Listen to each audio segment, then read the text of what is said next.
Bienvenue dans cette vidéo extra au Comics in Motion sur Joe l'aventure intérieure. On va essayer de voir un petit peu plus en profondeur ce que Morrison a voulu faire du point de vue philosophique. Mais ne t'inquiète pas, je vais tenter de ne pas être trop barbant, pas la peine de préparer une aspirine et tu vas voir, c'est intéressant, enfin j'espère. Et on va essayer de répondre à une question qui revient souvent autour de ce comics, est-ce que ce qui se passe est réel ou non ?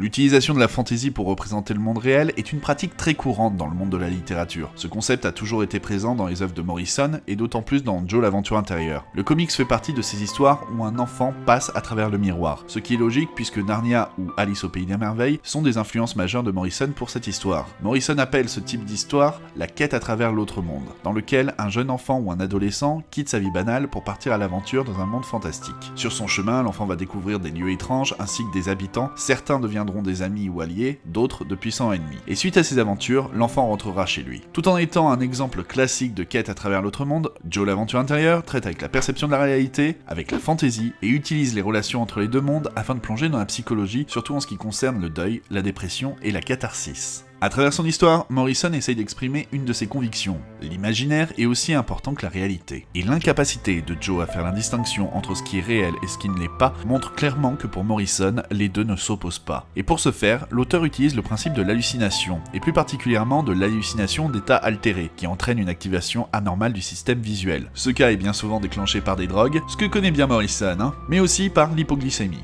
Du coup, le séjour de Joe dans l'autre monde correspond bien à cet état clinique, ce qui explique l'aspect démesuré des éléments de la maison ou encore du rat Jack ou des jouets de Joe. Le neurologiste Oliver Sacks souligne dans son traité sur les hallucinations que ces dernières n'ont pas vraiment de sens ou de signification, enfin à une exception, le deuil, moment où les hallucinations peuvent être associées à un trauma ou à une forte émotion. Ces hallucinations servent alors à exprimer des émotions, des désirs, à accomplir un souhait ou à combler un vide laissé par la personne décédée en la montrant comme étant vivante et en bonne santé. Mais la manifestation du deuil pour Joe n'est pas si simple. Au lieu de juste présenter le père de Joe en vie, l'hallucination le montre comme étant deux personnes qui s'opposent. The Iron King, un héros tombé au combat qui mérite qu'on le pleure, et le roi des morts, une force de destruction impitoyable. Ces deux visages servent à exprimer le sentiment complexe que vit Joe face au deuil, la tristesse et la rage. Même si c'est une étape normale du deuil, l'attitude de Joe est renforcée par sa mère qui, elle aussi, en veut à son mari défunt de les avoir mis dans une situation financière compliquée, et comme si sa mort à la guerre avait été en quelque sorte un abandon volontaire de sa famille.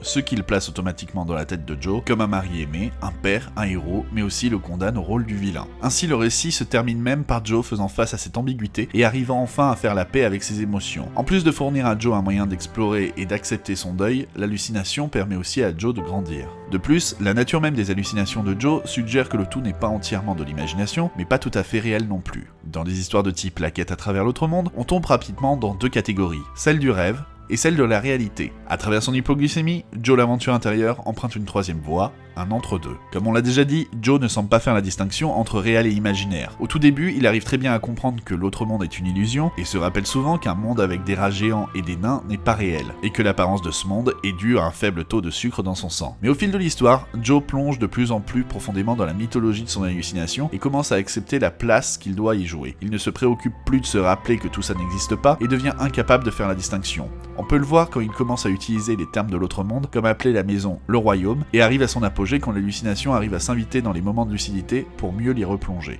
Au final, Joe est-il en train d'avoir une hallucination ou est-ce réel ? Pour Morrison, ce n'est pas si binaire comme on l'a déjà dit, l'un est une surcouche de l'autre. Au début de l'histoire, on peut voir des signes avant-coureurs. La mère de Joe fait la remarque que Joe ne prête pas trop attention au monde autour de lui. La chambre de Joe est d'ailleurs un bon indicateur de son amour pour la fantasy, on peut y voir Batman, Dick Tracy, l'Enterprise ou encore le Millennium Falcon. Joe est un grand consommateur d'histoires permettant l'évasion, l'une des définitions de la fantasy. Ce n'est donc pas étonnant que la sienne soit aussi une histoire d'évasion. Et à travers cette aventure, on en découvre plus sur Joe lui-même, mais sans que le tout soit des plus explicites. Comme l'autre monde est une expression de la perception de Joe, c'est normal que son animal de compagnie joue un rôle si important, peut-être vu comme une simple hallucination sur la taille, mais il est plus probable que la taille de Jack soit une représentation de l'importance de Jack dans la vie de Joe.